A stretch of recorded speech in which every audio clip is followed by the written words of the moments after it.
Viewers, आज मेरे साथ डॉक्टर समी फिजियोथेरेपिस्ट मौजूद हैं जो बाय प्रोफेशन फिजियोथेरेपिस्ट हैं डीपीटी। तो आज हम अपने व्यूवर्स के लिए बड़े इंटरेस्टिंग टॉपिक लेके आए हैं कि अक्सर ये कॉमन लोगों का प्रॉब्लम होता है। तो डॉक्टर समी, आज ये जो मेरा टॉपिक ऑफ डिस्कशन है जो मैंने सोचा वो ये है कि एक पेशेंट है, उसने सर्जरी करवा ली है, तो पोस्ट सर्जरी रिहेबिलिटेशन के लिए फिजियोथेरेपी कितनी ज़रूरी है। ये काफ़ी सारे लोगों ने मुझे कमेंट्स में कहा था कि आपने इस बारे में पूछना है, तो आज डॉक्टर समी से हम पूछ रहे हैं कि सर्जरी के बाद पोस्ट सर्जरी रिहेबिलिटेशन एक पेशेंट के लिए कितनी ज़रूरी है। ठीक है जी डॉक्टर साहब, सबसे पहले तो शुक्रिया, बहुत शुक्रिया आपका वेलकम करने का। तो इसकी इम्पोर्टेंस जो है सर्जरी के बाद, लाइक अगर आपकी नी की सर्जरी हुई है, ठीक है, उसके अलावा कोई भी सर्जरी कह सकते हैं, या आपके बैक की रीढ़ की हड्डी की सर्जरी, ठीक है, तो उस सर्जरी के बाद ना जो पेशेंट की जो खास तौर पे मिथ होता है हमारे आवाम के अंदर कि भाई सर्जरी हो गई है, डॉक्टर ने जो है वो प्रॉपर हड्डी को जोड़ दिया है, उसके बाद और कुछ नहीं है। लेकिन जितनी सर्जरी इंपॉर्टेंट होती है उतनी ही इम्पोर्टेंट फिजियोथेरेपी भी होती है, जिसको हम पोस्ट कह लें कि पोस्ट ऑपरेटिव रिहेबिलिटेशन कहते हैं जिसको, ठीक है। तो उसमें ये है कि क्योंकि जस्ट ऑर्थोपेडिक ने हड्डी को जोड़ के उसकी अलाइनमेंट को बेहतर करके आपको दे देना, ठीक है, आगे उसका जो काम आता है फिजियोथेरेपी का उतना ही इम्पोर्टेंट है जितना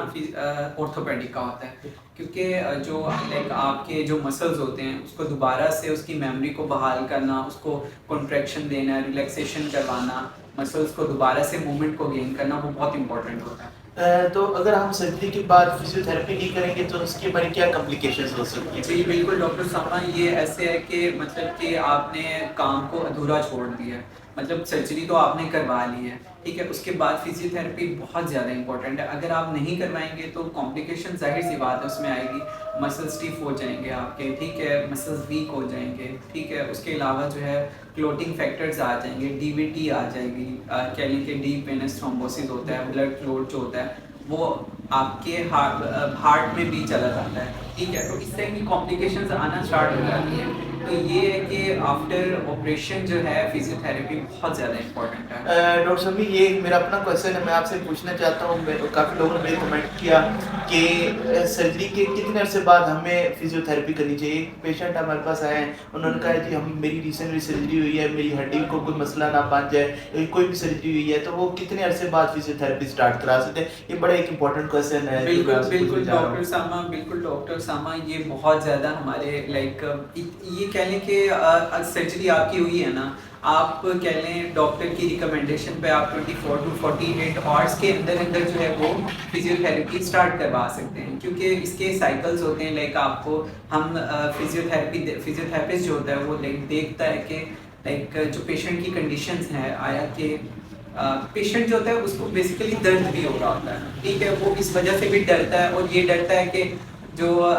एक्सरसाइज करेंगे दोबारा से हम हिलाएंगे जॉइंट को तो वो दोबारा से हिल ना जाए, इस तरह की चीजें होती हैं। वो विशेष साइकिल एक बन जाता है ना कि वो डर रहा होता है, उस वजह से उसकी मसल स्टिफ होने स्टार्ट हो जाता है, फिर वो और डरता है, फिर मसल और ज्यादा स्टिफ होना स्टार्ट होता है। बिल्कुल डॉक्टर साहब, उसमें ये है कि मूवमेंट हम जब नहीं करवाएंगे ना, अब जैसे मैंने अभी पहले बताया कि 24 से 48 घंटे के अंदर अंदर जो है वो एक्सरसाइज बहुत इंपॉर्टेंट हो जाती है पेशेंट के लिए ना, क्योंकि हमें दोबारा से ब्लड सर्कुलेशन करवानी पड़ती है, उसके मसल्स की बहाल करनी पड़ती है, उसकी मूवमेंट को मोबिलाइजेशन करवानी पड़ती है, जॉइंट स्टिफ ना हो जाए, मसल स्टिफ ना हो जाए, वीक ना हो जाए, तो ये बहुत ज़रूरी होता है। तो हमारे व्यूवर्स के लिए टू बेस्ट क्या होगा कि सर्जरी के बाद हमें एज सुन एज पॉसिबल जो है वो करवानी चाहिए, तो अपने गोल्डन वर्ड्स शेयर कर दें। बिल्कुल जी, अगर आपकी जो सर्जरी हुई है तो चाहे उसकी कह लें कि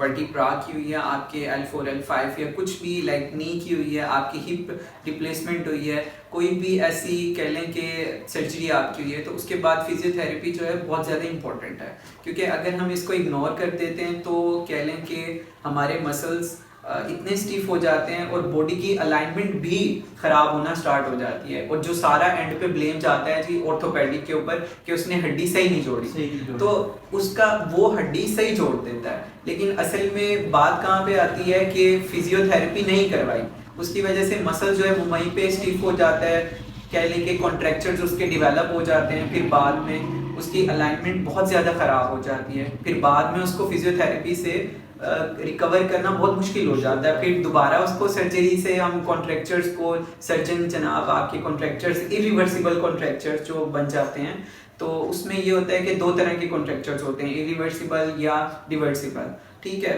तो उसमें ये है कि फिजियोथेरेपी जो है बहुत इंपॉर्टेंट है डॉक्टर साहब। चलें जी, ये एक छोटा सा हमारी एक वीडियो थी। हमने कहा कि काफ़ी लोगों के क्वेश्चंस आ रहे हैं इस बारे में डॉक्टर समी से पूछना है, तो ये डॉक्टर समी ने हमारे साथ अपने वर्ड शेयर किए, तो मैं इनका बहुत ज़्यादा थैंक यू करता हूँ। Thank you sir.